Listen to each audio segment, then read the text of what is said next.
নমস্কার বন্ধুরা, তোমরা সবাই কেমন আছো? আমি ভালো আছি।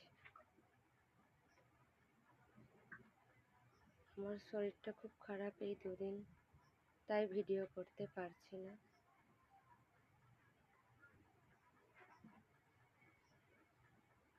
আমার এই ভিডিওটা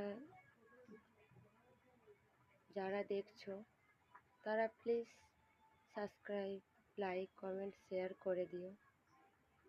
প্লিজ প্লিজ করে দিও। আর আমি রাত 9টায় চ্যানেলে জয়েন্ট করেছি। তোমরা প্লিজ আমার এই চ্যানেলে জয়েন্ট হয়ে যাও প্লিজ। আর তাই শুভরাত্রি, টাটা।